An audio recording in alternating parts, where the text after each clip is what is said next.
Bom, pessoal, a paz do Senhor a todos. Estamos dando continuidade aí ao nosso Bíblia em Foco. Hoje, tratando sobre o livro de Ageu, no capítulo 2. Hoje nós vamos inaugurar uma nova fase. Hoje nós vamos ter um jovem também dando a aula. E aí, vamos começar com o nosso querido Lucas Siqueira, dando a aula. Aí, para iniciar, vamos fazer uma oração. Eu gostaria de pedir para o Lucas Alves fazer a oração introdutória. Pode ser, Lucas? Pode. Amém.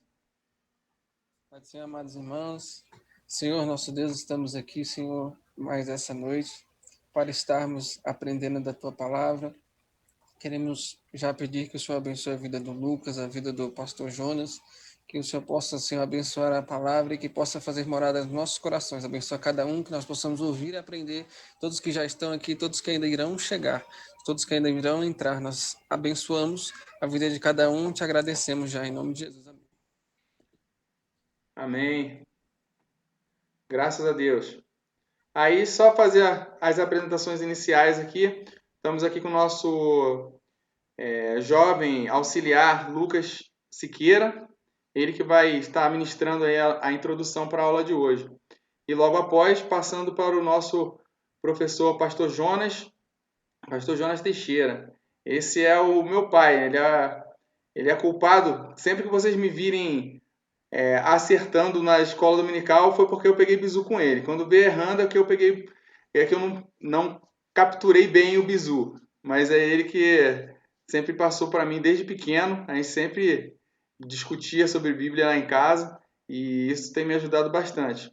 Então vamos começar a nossa aula aqui com o nosso querido Lucas Siqueira. Lucas, é com você. Oi, gente, boa noite, paz do Senhor. Gente, se caso eu gaguejar um pouco ou cometer algum erro, me desculpe, mas, eu fico feliz por ter essa oportunidade de poder trazer alguma palavra para que a gente possa refletir e entender melhor um pouco a palavra de Deus. Bem, para a gente começar, eu vou reler o capítulo 2 de Ageu, do 1 ao 9, para que a gente possa recordar algumas coisinhas. Ageu, capítulo 2. No 21º dia do 7º mês, veio a palavra do Senhor por meio do profeta Ageu. Pergunte o seguinte ao governador de Judá, Zorobabel, filho de Sealtiel, ao sumo sacerdote Josué, filho de Jeozadak, e ao restante do povo: quem de vocês viu este templo em seu primeiro esplendor? Comparado a ele, não é como nada o que vocês veem agora? Versículo 4. Coragem, Zorobabel, declara o Senhor. Coragem, sumo sacerdote Josué, filho de Jeozadak. Coragem, ao trabalho, ó povo da terra, declara o Senhor dos exércitos. Esta é a aliança que fiz com vocês quando vocês saíram do Egito. Meu espírito está entre vocês, não tenham medo. Dentro de pouco tempo, farei tremer o céu, a terra, o mar e o continente. Farei tremer todas as nações, as quais trarão para cá os seus tesouros, e encherei este templo de glória, diz o Senhor dos Exércitos. Tanto a prata quanto o ouro me pertencem, declara o Senhor dos Exércitos. A glória deste novo templo será maior que a do antigo, diz o Senhor dos Exércitos. Sobre este livro, eu resolvi não focar tanto assim na história e tudo mais. Eu resolvi tentar explicar um pouco mais, procurar explicar para vocês entendam o que é realmente, o que significa a glória de Deus ou a glória do Senhor. Essa expressão na Bíblia tem várias, não tem uma definição, tem várias definições. Em geral, às vezes é descrita como esplendor, no caso, luz, brilho, também majestade e também fama, ao que se refere ao que o Senhor fez, ao que ele tem feito e o que o Senhor vai fazer. É uma glória tão grandiosa que nenhum ser humano pode vê-la e continuar vivo, como a gente pode ver no Êxodo capítulo 33. Neste sentido, a glória de Deus designa a sua singularidade, a sua santidade, como a gente pode ver em Isaías capítulo 6, e a sua transcendência.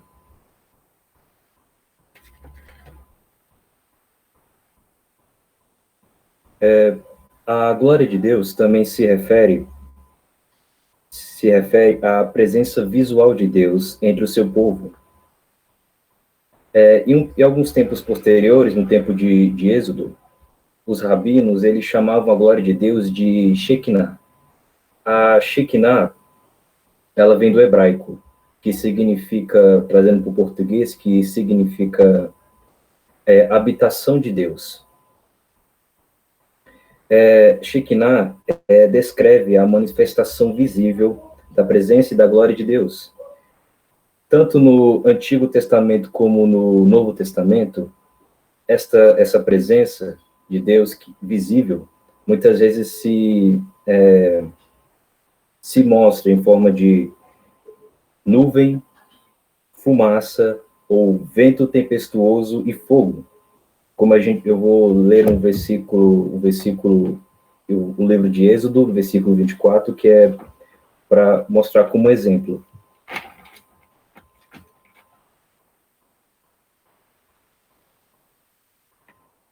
Êxodo 24, versículo 15 ao 17. Assim diz: quando Moisés subiu ao monte, no caso o Monte Sinai, a nuvem cobriu o monte, e a glória do Senhor permaneceu sobre o Monte Sinai. Durante 6 dias, a nuvem cobriu o monte. No 7º dia, o Senhor chamou Moisés no interior da nuvem. Aos olhos dos israelitas, a glória do Senhor parecia um fogo consumidor no topo do monte. Bem, essa é uma das vezes que a glória do Senhor é citada de modo visível. Eles, de acordo com os israelitas, eles viam a glória do Senhor como uma fumaça, como um fogo consumidor. E mais tarde, essa mesma glória, essa mesma fumaça encheu, essa mesma nuvem, quero dizer, encheu o tabernáculo escrito em Êxodo 40, guiou Israel no deserto, no Êxodo 40, versículo 36 ao 38, e posteriormente encheu o templo de Salomão.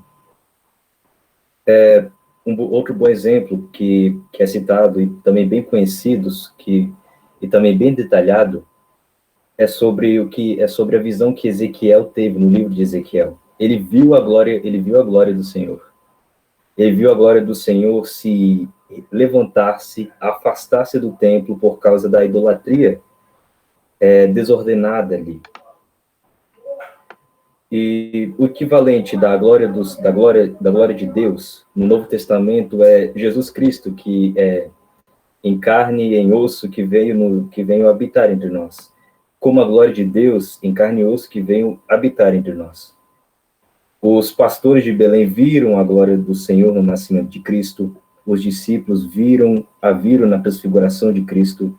Estevão a viu na ocasião de seu martírio, que está escrito que diz em Atos, capítulo 7. Gente, eu estou indo muito rápido. Peraí, só um minuto. Eu estou indo muito rápido, pode continuar aqui. Ou tá dando para entender, para entender? Não, tá tranquilo, tá muito bom, pode continuar, Lucas, tá muito bom. Aproveitando bastante aqui. Ok.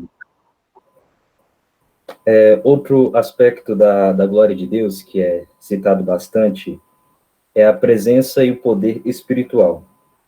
Como é dito no Salmo 19, os céus declaram a glória de Deus.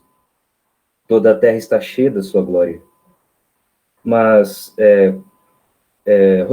rotineiramente, essa glória não é visível e também não é perceptível pela gente, né? A glória de Deus, obviamente, como a gente já viu, não é algo que a gente possa acessar de forma direta, de tipo ver a face. Por outro lado, a gente pode participar da presença de Deus em sua comunhão, seu amor, justiça e manifestação mediante ao poder do Espírito Santo. Quando Isaías falou da vinda de Jesus, da vinda de Jesus Cristo, profetizou que nele seria revelado a glória de Deus, para que toda a raça humana a visse, como eu já disse, como se Jesus Cristo fosse a glória de Deus em carne e osso que veio habitar em nós, entre nós. Tanto João como o escritor de Hebreus testificaram que Jesus Cristo cumpriu essa profecia de Isaías. A glória de Cristo era a mesma glória que ele tinha com seu Pai antes que houvesse o mundo. Tanto Paulo, ele chamou Jesus como o Senhor da glória, e Tiago, ele também o chama Nosso Senhor Jesus Cristo, Senhor da glória. Bem, repetidas vezes no Novo Testamento, o Novo Testamento refere-se a Jesus Cristo e a glória de Deus, como seus milagres revelavam a sua glória, escrito em João. Cristo transfigura-se ao meio a uma nuvem luminosa, onde ele recebeu glória. A hora da sua morte foi a hora da sua glorificação. Subiu ao céu em glória, como dizem Atos, e agora está exaltado em glória, que está escrito em Apocalipse, capítulo 5. E um dia ele voltará sobre as nuvens do céu com poder e grande glória. O Espírito, meio que fisicamente, a gente não pode, assim, ter acesso a essa glória de cara, de face a face, né? Mas através do Espírito Santo, o Espírito Santo nos aproxima da presença de Deus, da presença do Senhor Jesus Cristo. Quando o Espírito Santo opera poderosamente na igreja, entre nosso meio, através das suas manifestações sobrenaturais, experimentamos a glória de Deus entre nós. Bem, eu resolvi, fazer esse resumão sobre para que vocês entendam um pouco mais o que seja a glória de Deus, em geral, para que a gente possa entender melhor de que glória o Senhor está falando aqui na mensagem do capítulo 2. E versículo 6. Não, versículo 8. Não, versículo 9. A glória deste novo tempo será maior que a do antigo, diz o Senhor dos Exércitos. Bem, gente. E eu termino aqui. É isso que eu trouxe para vocês. Eu agradeço pela oportunidade. Espero que vocês tenham entendido ou compreendido. E obrigado. Lucas, excelente explanação. Muito boa essa sua visão sobre a glória, né, do Antigo Testamento e o paralelo com como ela é no Novo. Eu até queria deixar uma reflexão que lá quando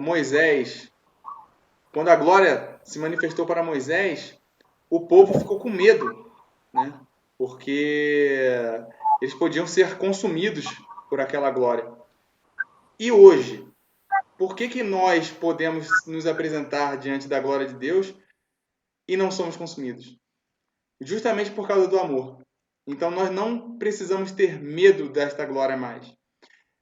O verdadeiro amor, que é Jesus Cristo, lançou fora todo esse medo da glória. A gente tinha que ter medo da glória, porque a santidade de Deus, ela consome aquele que se apresenta diante dele indevidamente.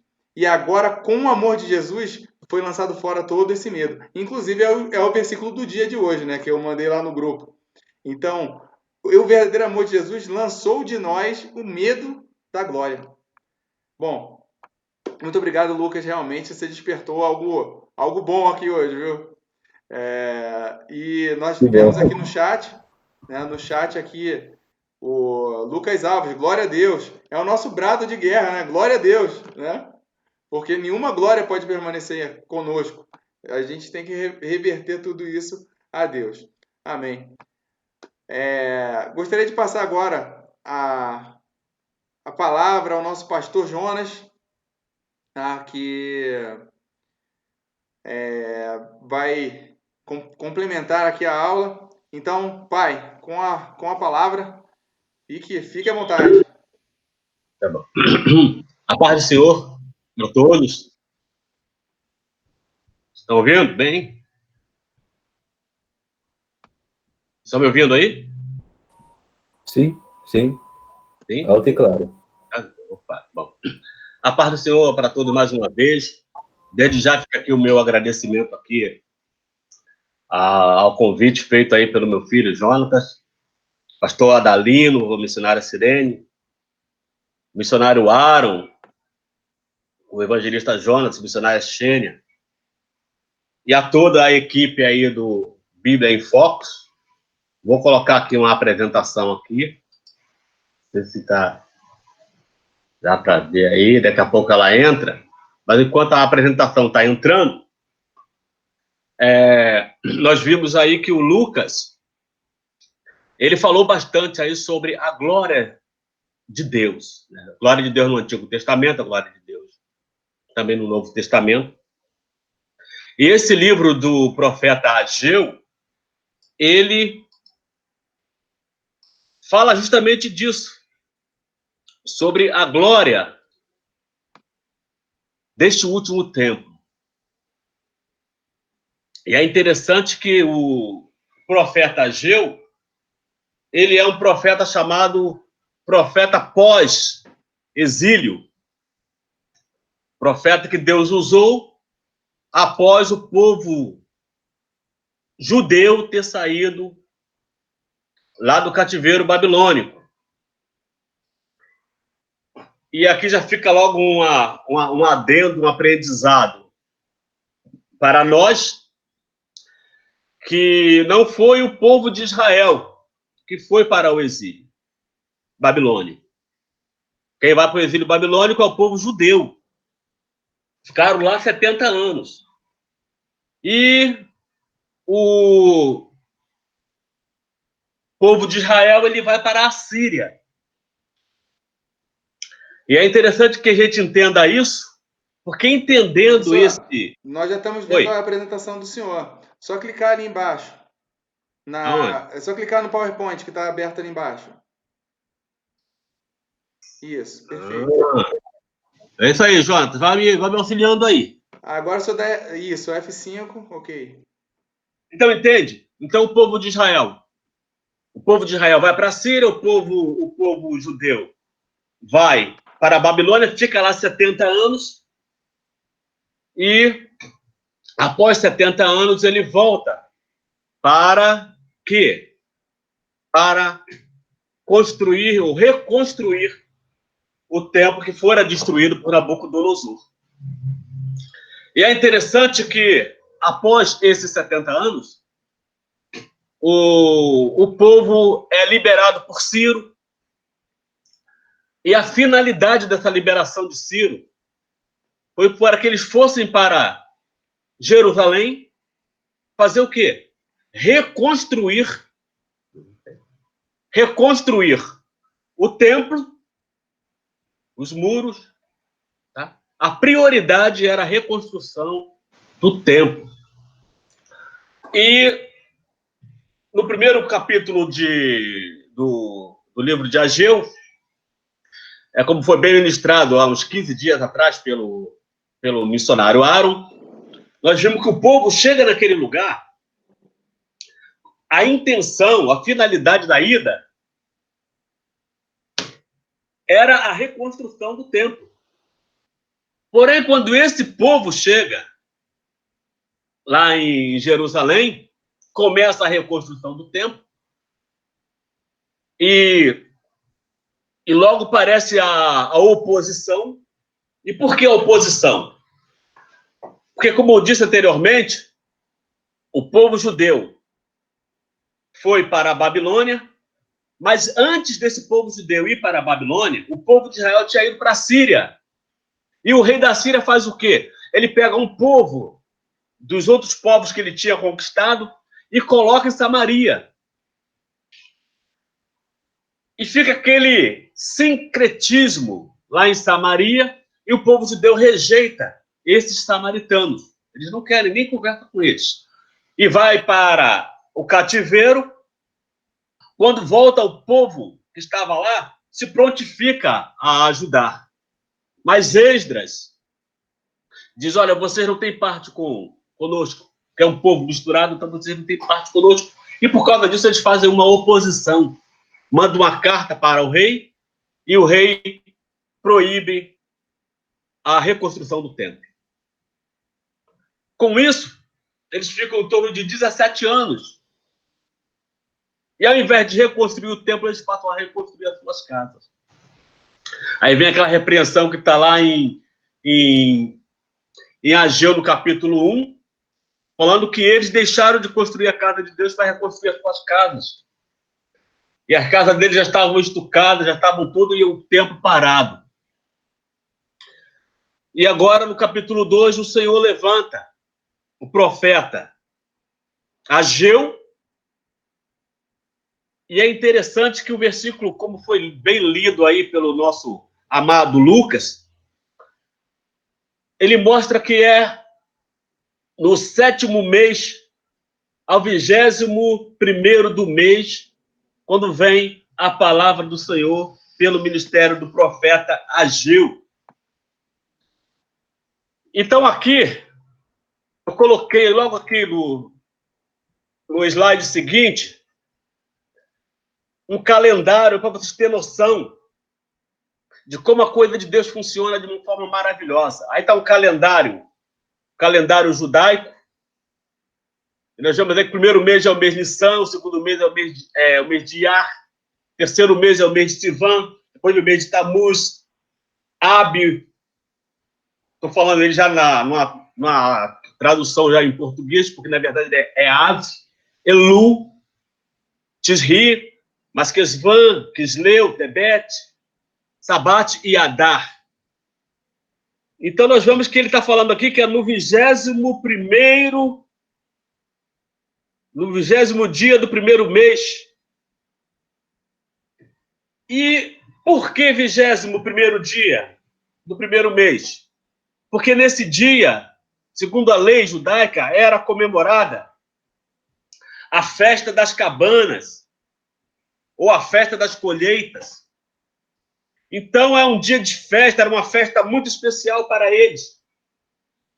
Então, é justamente nesse primeiro dia do mês que vem a palavra pelo ministério do profeta Ageu, dizendo, capítulo 2, versículo 2, fala a Zorobabel, filho de Sealtiel, ou filho de Salatiel, príncipe de Judá, e a Josué, filho de Josadac, sumo sacerdote, e ao resto do povo. O que a gente aprende nesse versículo 2? Que quando Deus, quer despertar o povo, primeiro ele desperta a liderança. E por que ele desperta a liderança? Porque o líder, ele é o influenciador. Então, se o líder não tiver influenciado, se ele não tiver motivado, não adianta que o povo não vai. Então, Deus manda falar com Zorobabel, que era o governador, o líder civil, e também com o sacerdote, que era o líder espiritual, e depois com o povo, para que eles influenciassem o povo, para que o povo desse seguimento.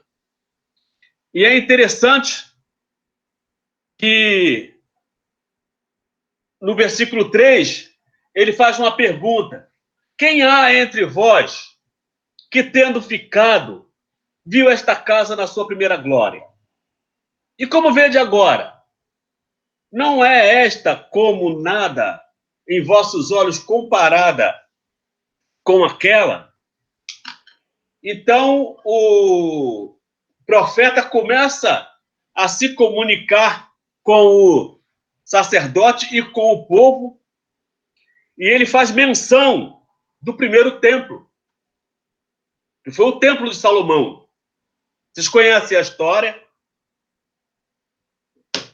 Lucas chegou a citar aí sobre a glória de Deus, como aquele templo era pujante, como aquele templo era maravilhoso.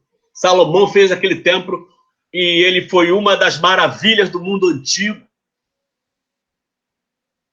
E o foco do povo estava justamente para aquele templo. E nós sabemos que dentro desse templo, o mais especial que tinha ali era a Arca da Aliança, que era uma representação da glória de Deus. Na verdade, uma representação da presença de Deus, também chamada de Shekinah. Ora, Shekinah é voltado para a glória, ora, Shekinah é voltado para a presença de Deus, simbolizado através da arca, que Deus sempre quis estar presente junto ao seu povo. E Moisés sabia tanto da importância dessa presença, que numa das feitas Deus disse que ia mandar um anjo com ele, e ele praticamente não quis a presença do anjo. Se a tua presença não for conosco, nós não subiremos daqui. Então, veja a importância da presença de Deus. Nessa época, a arca ficava num templo móvel, que era chamado de tabernáculo. Vocês conhecem a história. Mas o tempo passa e Davi tem a intenção de construir o templo, mas Deus não deixa, porque ele era um homem de guerra, ele era um homem de sangue, mas avisa ele que seu filho ia fazer este templo, e acontece isso. Então nós vemos que este segundo templo foi construído, mas a história mostra o que aconteceu.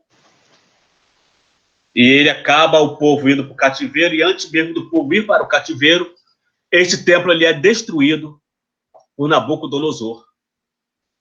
Ele destrói o templo. E o que acontece com a arca? Até hoje ninguém sabe. Não sei que alguém aí saiba. Alguém aí sabe o que aconteceu com a arca? Não. A Bíblia ela não dá muito detalhes sobre isso. A última vez que a gente ouve na Bíblia falar sobre isso é quando Josias manda guardar a arca no templo.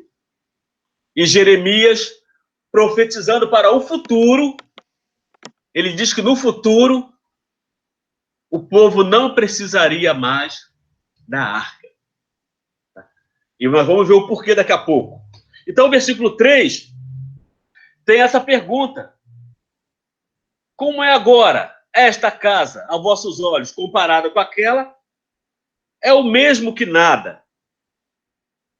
E havia aí um desânimo, que nós podemos dizer, um desânimo nostálgico. Os antigos, né, choraram quando viram aquele templo reconstruído. E os novos comemoraram. Por quê? É como ele fala aqui, ó. Em relação ao primeiro, aquele ali era praticamente nada. Mas no versículo 4 nós já vemos Deus fortalecendo a liderança. Esforça-te, Zorobabel. Isso na versão Almeida e corrigida. Diz: esforça-te, Josué. Esforça-te, sacerdote. Esforça-te, povo.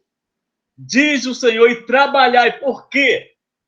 Porque eu sou convosco, diz o Senhor dos Exércitos. Amém? Nós estamos vendo. Vemos aí que Deus, ele fortalece a liderança para a obra e diz que como ele foi com Moisés e o povo no passado, agora de volta do exílio, estaria com ele novamente e com o mesmo objetivo, construir ali em Jerusalém lugar para a verdadeira adoração. No segmento, nós vemos aí o versículo 5, quando ele fala de aliança, né? Segundo a palavra que concertei convosco quando saíste do Egito, e o meu espírito habitava no meio de vós, não temais. Deus falando que a mesma aliança que ele fez com Abraão, a mesma aliança que ele fez com Moisés, a mesma aliança que ele fez com Davi, Deus ainda desejava permanecer com o povo depois do exílio. Deus está mostrando para esse povo que ele não havia rescindido o seu pacto de relacionamento com Israel. Ele continua sendo Deus de vitória de Israel, por isso, não tem mais. Porque ele é o Deus que ele não quebra a aliança. A palavra de Deus diz que, ainda que nós sejamos infiéis, ele permanece fiel, porque ele não pode mudar. Os versículos 6 e o versículo 7 é uma profecia para o futuro. Nós vemos que ele diz assim: ainda uma vez daqui a pouco, farei tremer os céus e a terra, e o mar e a terra seca. Farei tremer todas as nações, virá o desejado de todas as nações, e encherei esta casa de glória, diz o Senhor dos exércitos. Agora, vocês observam só. Não, está me vendo aí. Não, agora vocês observam só a situação daquele povo que veio do cativeiro sem riqueza, veio do cativeiro sem material nenhum, pobre, constrói um templo que não tinha nada a ver com aquele templo antigo, e o Senhor alenta o coração deles, dizendo: encherei esta casa de glória, diz o Senhor dos exércitos. E antes que o povo perguntasse qualquer coisa, Deus diz para ele: minha é a prata, meu é o ouro, diz o Senhor dos exércitos. Isso aí Deus está falando o quê? Que se ele quisesse um templo igual ao de Salomão, ele faria. Porque ele é o dono da prata, ele é o dono do ouro. Tudo é dele. Todas as riquezas das nações, ele é o criador de todas as coisas, e confirma para aquele povo que ele não está preocupado com o material. O que ele quer é encher a casa de glória.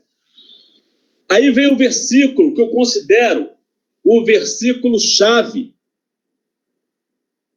O versículo-chave de Ageu.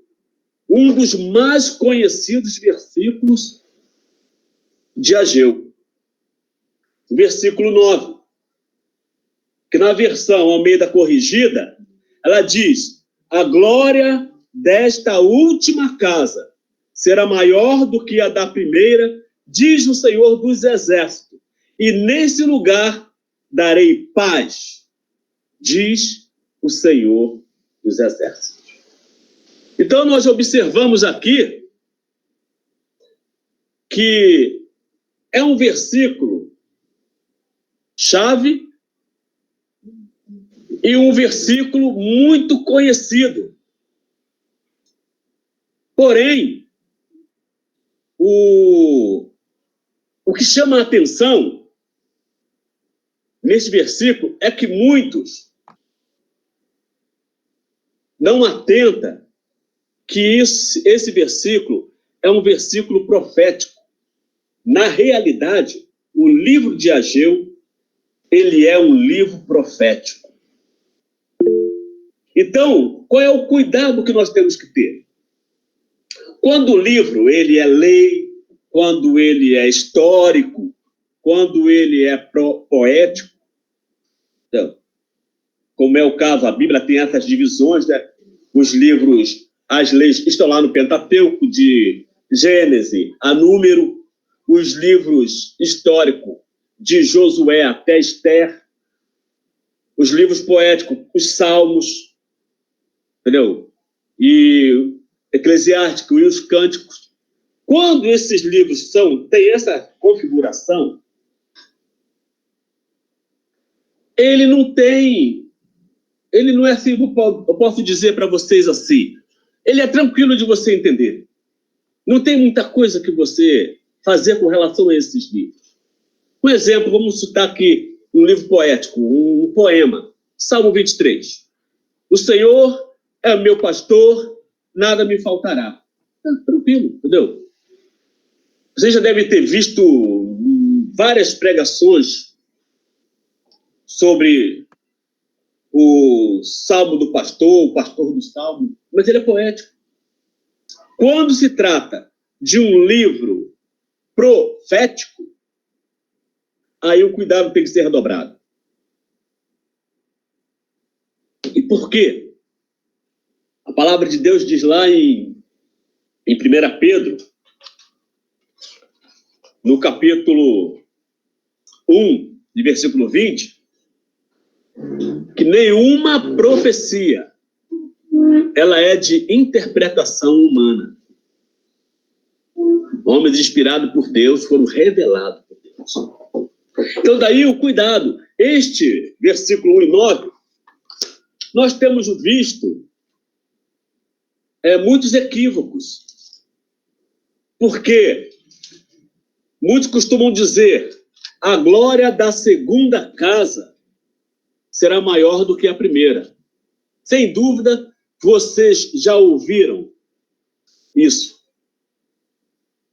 Aí fica um desafio aí para vocês pesquisarem. Aonde na Bíblia está escrito a glória da segunda casa? Tem várias versões que eu vi aqui, não tinha segunda casa. Tem novo templo, tem este templo, mas segunda casa não tem. É a última casa, porque é um versículo profético. Então, a exegese bíblica, ela diz que tem que ser feita uma análise, uma interpretação detalhada de um texto para evitar equívocos. Muitos direcionam esse versículo para várias coisas. Para uma nova casa, literalmente falando, para uma reforma de uma casa, para muitas outras coisas. E o foco, uma vez que nós estamos tratando de Bíblia em foco, o foco é a palavra de Deus. E outras vezes, muitas pessoas, ao invés de se focarem na palavra de Deus, se focarem na Bíblia, ficam ouvindo o que A ou B falou, ouvindo hinos. Entendeu? Tem muitos hinos, tem até um hino interessante aí que fez muito sucesso. Ele é cantado, a glória da segunda casa será maior do que a primeira. A vitória está garantida, essa promessa é verdadeira. Então, isso e outros hinos que foram cantados aí, as pessoas põem os hinos na cabeça e não foca na Bíblia. E deixa eu dizer uma coisa para vocês, para nós entendermos. Deus não tem compromisso com hinos. Deus não tem compromisso com poesia. Deus não tem compromisso com canções. Deus não tem compromisso com louvor. Deus tem compromisso com o quê? Com a sua palavra. Em Jeremias capítulo 1, versículo 12, muito conhecido, está escrito lá: eu velo sobre a minha palavra para cumprir. O que Deus fala, ele cumpre. Agora aí, no canções que vocês ouviram falar aí, que ouvem-se falar por aí, Deus não tem compromisso com isso. Entende? Então, o porquê? Ele está falando da glória da última casa. Não é nem da última, é da glória da última casa.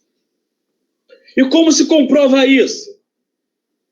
Quando você lê João capítulo 2, versículo 19.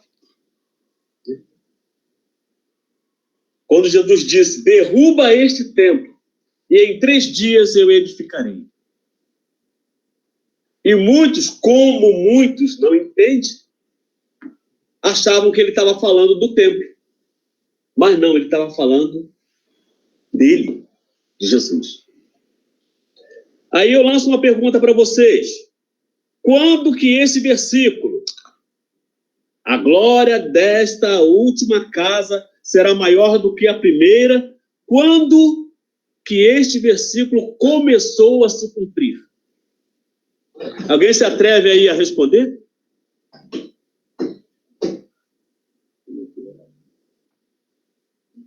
Hã? Podem habilitar o áudio. Quem quiser participar, pode habilitar o áudio. Quando que este versículo começou a se cumprir? Para ganharmos tempo. Alguém? Colocaram aqui, depois da morte de Jesus. Quem mais se atreve a responder? Deixa eu dizer a vocês. Esse versículo começou a se cumprir quando Jesus foi apresentado no templo. Na verdade, foi recepcionado no templo por Simeão e Ana. Vocês lembram que está lá em Mateus? Quando Simeão foi revelado por Deus que ele não morreria antes dele ver a salvação, ele apresenta o Senhor e diz assim: Senhor, pode despedir o teu servo em paz, porque meus olhos já viram a tua salvação. Ali começa a se cumprir o que Ageu fala aqui. E por que não é a segunda casa? Porque nesse tempo, quando Jesus foi apresentado, no caso aí por Zacarias, o templo já era chamado Templo de Herodes. Já não era mais o Templo de Zorobabel. Porque o primeiro templo foi o Templo de Salomão, o segundo templo, o Templo de Zorobabel, e esse templo onde Jesus é apresentado já era o Templo de Herodes. Não porque Herodes construiu, não porque ele tenha sido destruído, mas só que o povo fez um templo muito simples. E passado 400 anos aproximadamente, Herodes o Grande assume o templo, assume o reinado na Judéia, e para agradar os judeus, ele faz uma senhora reforma no templo. Ficou melhor do que essa imagem que está aparecendo aí. Eu garanto. Um templo tão bonito que fascinou muitos da época. Né? Muitos na época eram fascinados por esse templo. Até mesmo os discípulos do Senhor Jesus. Lá em Mateus 24, pode observar que quando Jesus está saindo do templo, os discípulos chamam e dizem assim: Senhor, olha a estrutura desse templo, olha essas edificações. O que Jesus diz?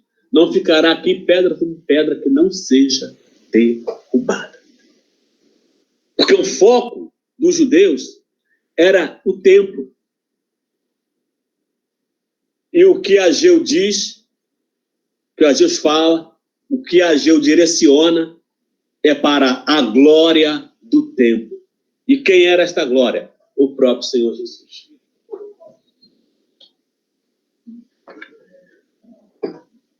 Então, como o povo está focado no templo, não está focado naquela glória, João, ele descreve no capítulo 1 dele, no versículo 14, que o Verbo se fez carne e habitou entre nós, e nós vimos a sua glória. Como bem citou aí o nosso amado o irmão Lucas Siqueira, João diz que viu por quê? Ele estava lá no Monte da Transfiguração, quando Jesus se transfigura em glória e se apresenta para ele, para Tiago e para Pedro. Então, irmão, nós vemos como é a importância de estar focado em um livro profético e entender. Nesses versículos que nós acabamos de ler aí, nós vemos que Ageu, ele fala do passado, quando ele se refere ao templo, ele fala do presente, daquele momento do que estava acontecendo ali, o Senhor motivando o povo, fala de um futuro distante e fala de algo que ia acontecer nesses 400 anos entre o templo de Zorobabel e o templo de Herodes. Tá? Herodes o Grande. Tá? É bom também que a gente aprenda, tá? Quem é quem na situação. Por que Herodes o Grande? Eu tenho uma lista aqui, ó, de pelo menos aí, ó, alguns Herodes. Alguns Herodes aí, ó, tá? Herodes o Grande, tá? É conhecido como o Grande. O território dele era toda a Judéia e Galileia. Mateus 2:1, ele reconstruiu o templo de Jerusalém. Para quê? Para agradar os judeus. Ah, Herodes o Grande, ele era bom? Era. Até ele ficar aborrecido. E quando ele se aborrecia, ele era muito cruel. Como é que prova isso, irmão Jonas? Simples. Quando Jesus nasceu, você se lembra da história? Os magos vieram do Oriente, foram visitar Jesus, passaram por lá, e ele quis conhecer. Vocês estão indo aonde? Estão indo a Belém, ver o rei dos judeus. Rei dos judeus? Como é que poderia ter dois reis no mesmo tempo?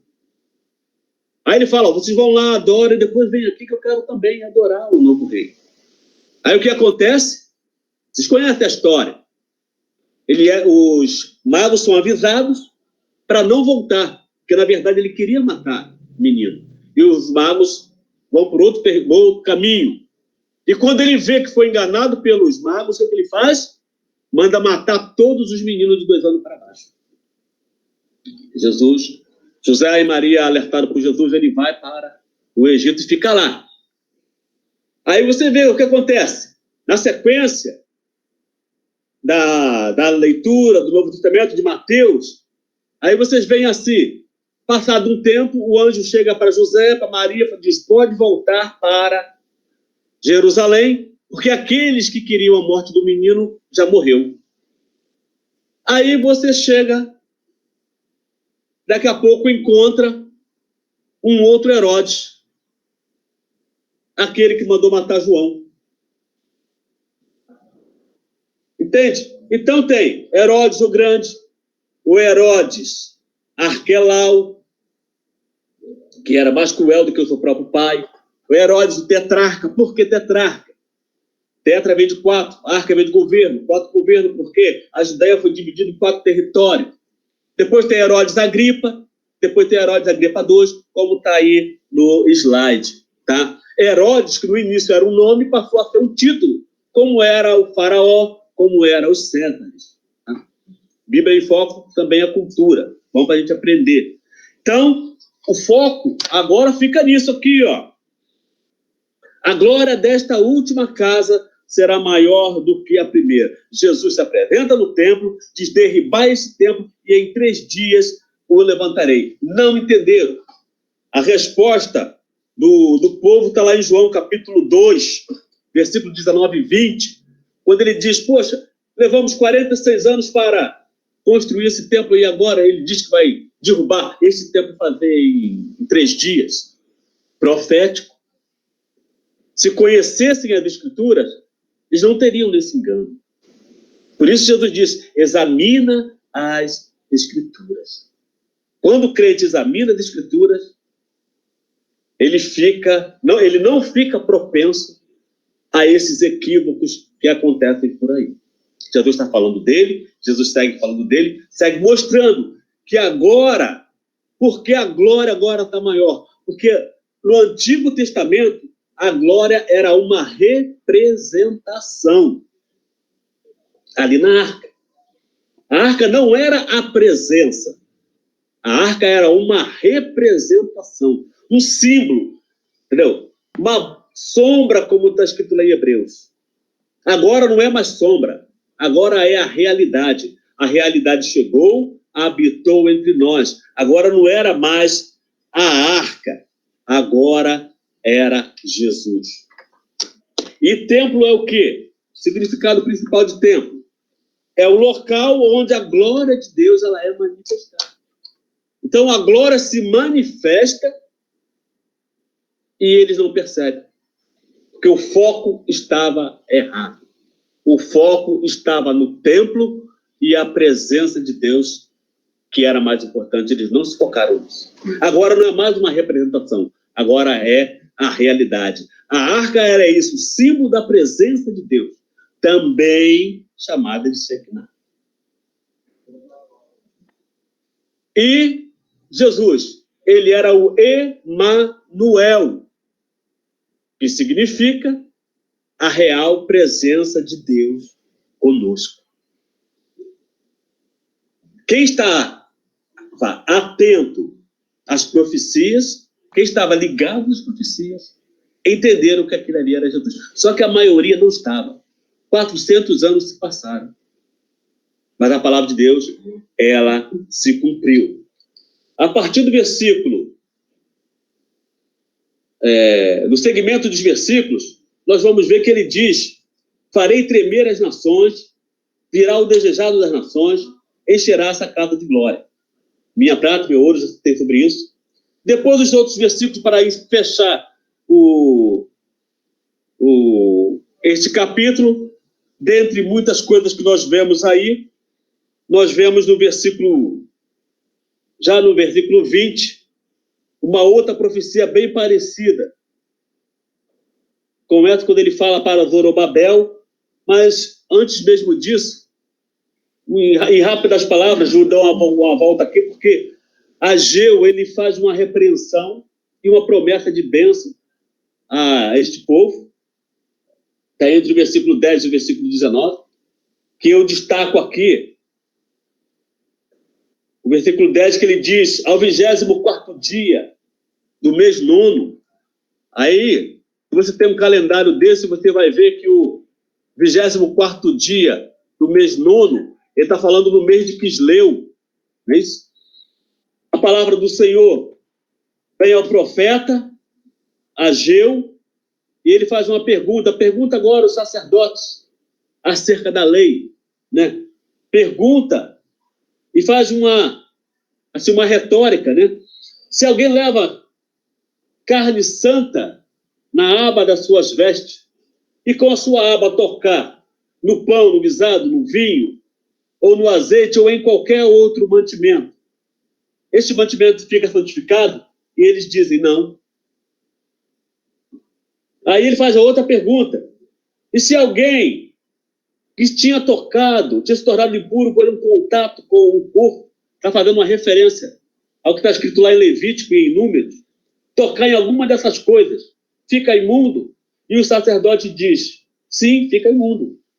Então ele responde: assim é este povo, assim é esta nação diante do meu rosto, disse o Senhor, assim é toda a obra das suas mãos.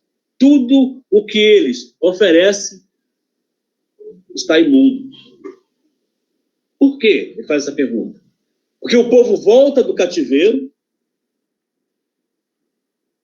e não faz o cerimonial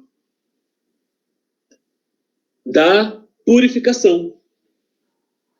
Então, do jeito que eles vieram de lá, continuaram trabalhando as suas obras, fazendo a obra normal. Não circuncidaram seus filhos, não fizeram nada disso. Simplesmente tocaram a obra. Uma reflexão. Estava dando certo. Estava tudo indo bem. Mas estava errado. É aquele aprendizado nosso. Nem tudo que está dando certo está certo. Então eles chamam o profeta para dizer: olha, vocês precisam passar. E em Esdras mostra que eles fizeram essa purificação, fizeram uma festa da reinauguração do templo, lá em Esdras, capítulo 6, do versículo 14 ao versículo 15. Mostra lá uma festa, mas a Bíblia não fala mais nada sobre Shekinah. Ela não fala sobre a glória de Deus.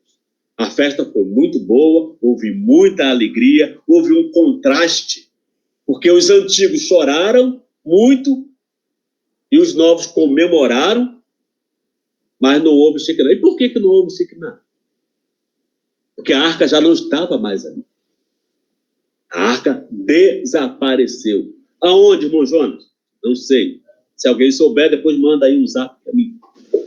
Porque a Bíblia não revela sobre a arca da aliança. Ela simplesmente sumiu. Jeremias só diz assim, olha, futuramente vocês não vão precisar mais. Iriam precisar?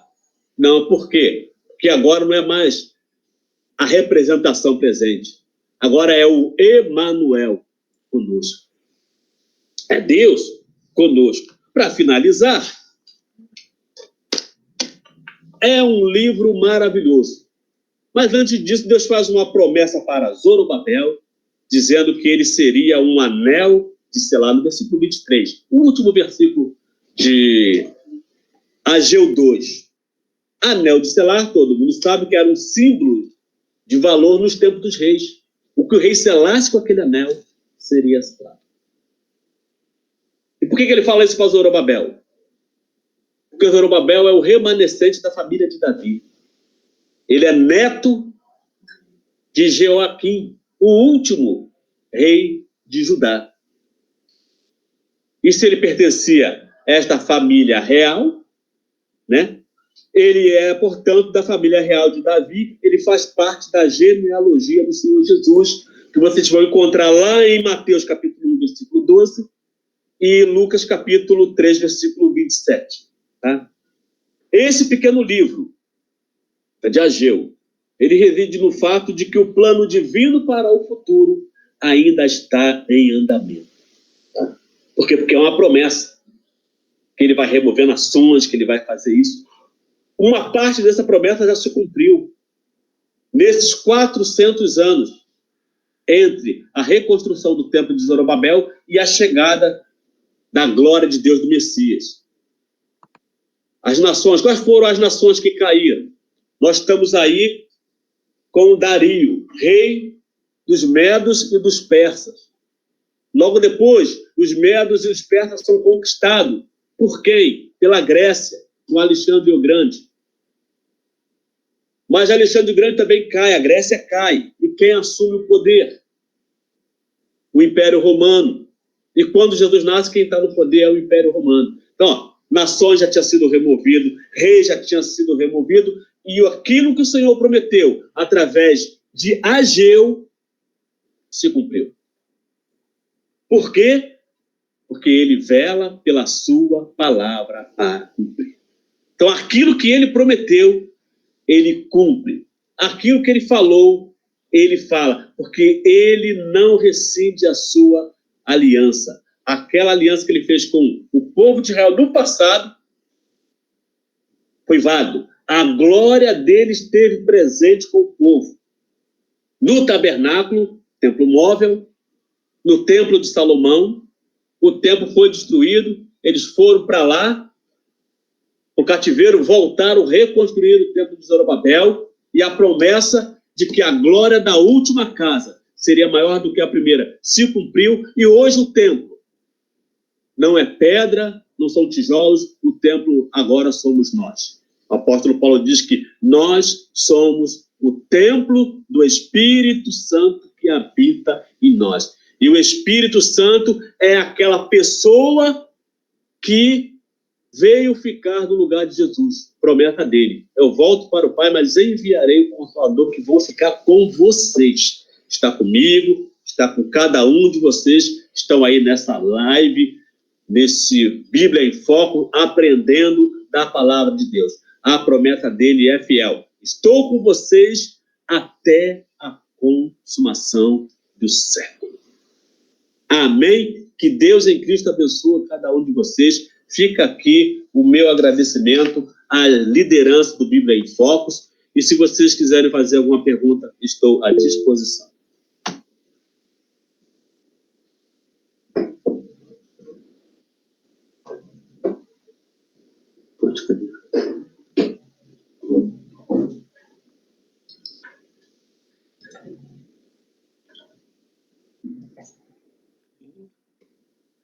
Quem quiser participar, pode habilitar o áudio. Alguém? Bom, pode habilitar o áudio quem quiser. Amém. Queria, inicialmente, Pai, agradecer aí pela disponibilidade do Senhor de estar dando essa aula.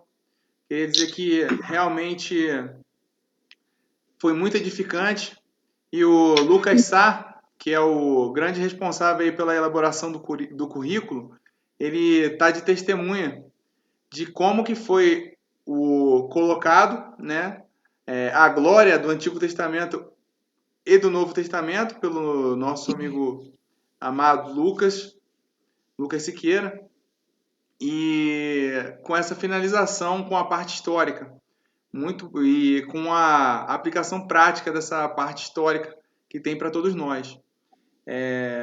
Para mim, foi a aula na sua completude, porque a gente viu o paralelo do Antigo e Novo Testamento e a parte histórica, coisa mais linda. Queria dizer aqui que teve uma curiosidade, né? Porque Jesus ele diz que Pedro, tu és pedra e sobre esta pedra edificarei a minha igreja. E a gente percebe que ele está falando dele mesmo. Eu percebi aqui, né, no aplicativo da Bíblia, tem como a gente comparar as versões, como o senhor estava falando. E realmente nenhuma das versões que constam aqui na língua portuguesa, e nem em espanhol, nem em inglês, aparece que é o segunda casa. Não diz em lugar nenhum segunda casa. Sempre diz a última casa, sendo que na nova tradução, na linguagem de hoje, diz este último templo, com T maiúsculo. Eles ainda já colocaram o T maiúsculo para fechar ali qualquer tipo de dúvida que tenha sobre se esse templo estava se referindo a Jesus Cristo ou não. Então, realmente, esta última casa é o Senhor Jesus Cristo. E a glória que nós percebemos no Senhor Jesus é muito maior do que havia no tempo da lei. Isso aí foi um marco, realmente. Queria agradecer, Pai, mais uma vez aí pela aula, tá? Dizer que o senhor sempre tem vindo aí no nosso Bíblia em Foco, o senhor sempre bem-vindo. E Lucas Siqueira, né, que preparou essa introdução maravilhosa também. Obrigado, Lucas, realmente. Só Deus pode recompensar a cada um. Agradecer também a cada um que veio aqui nessa noite. A gente já está aqui 9h17, a gente está em cima da hora aqui. Eu queria pedir para o irmão Tiago fazer as considerações finais aí, Tiago, por favor. E a oração. Tiago Leão, se encontra entre a gente? Sim, estou aqui. Pode fazer as considerações finais, Senhor. Por favor. Paz do Senhor.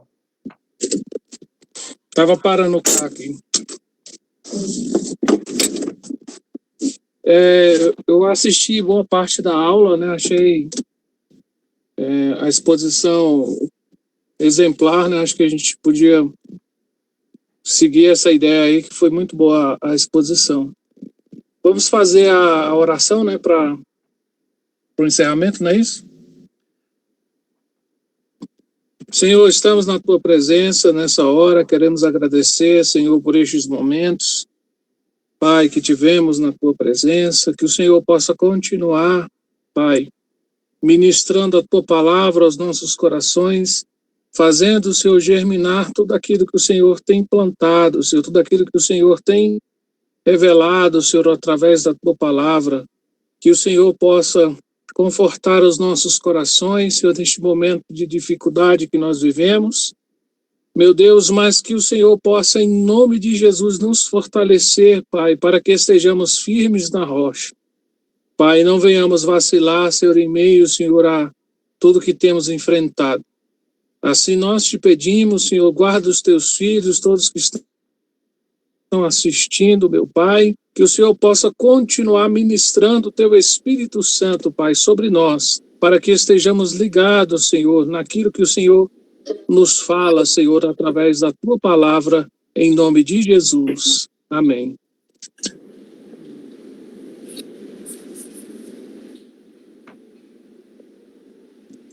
Amém. Contigo, Muito obrigado, Jonathan. Thiago. Obrigado pela presença de cada um de vocês.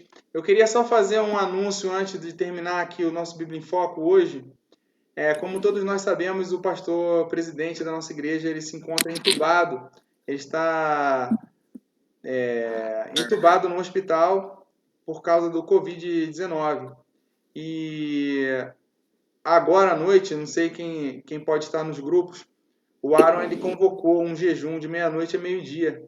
Quem puder, quem puder por causa de questões de saúde, fazer esse jejum, será uma grande coisa. Lembrando, né, que até mesmo no caso de Nínive, ou no caso de situações como a de Davi, que cometeu um grave pecado, o jejum ele sempre tem o seu efeito. No caso de Esther também, que ela conseguiu salvar toda a nação de Israel, tem um grande efeito. A oração de um justo pode muito em seus efeitos, mas Jesus ele deixa bem claro que algumas situações se resolvem com oração e jejum. Então, eu queria convocar a todos os jovens a jejuar, tá, de hoje para amanhã. Quem puder, eu digo quem puder por causa de questões de saúde, tem pessoas que não podem por questões de saúde, não é o caso, a esses eu não peço que façam, mas que todos nós venhamos a fazer, porque a gente crê que as nossas orações podem muito em seus efeitos. E a gente sabe que o pastor vai voltar e vai voltar com um grande testemunho para contar. Mas a gente precisa orar para que a nossa fé, essa coisa que a gente acredita, seja concretizada, tudo bem, pessoal? Então, quem puder fazer esse jejum, fazer de hoje para amanhã, tudo bem? E agora eu gostaria de despedir de cada um de vocês, tá bom? Muito obrigado por vocês terem vindo.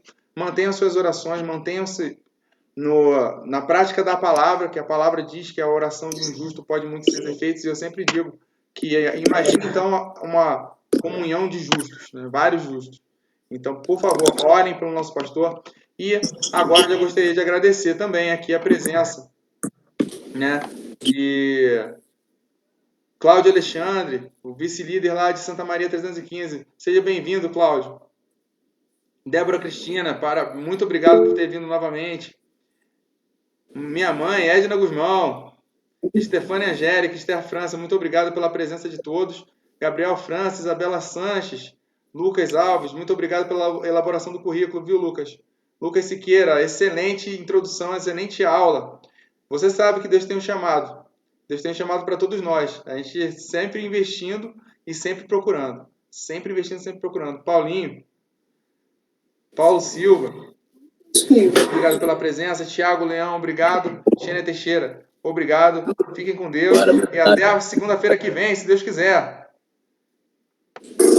Amém. Paz do Senhor. A paz. Até segunda que vem, se Deus quiser. Paz do Senhor. Paz. Revelação, nosso professor. Excelente. Paz do Senhor. Paz do Senhor. Fique com Deus.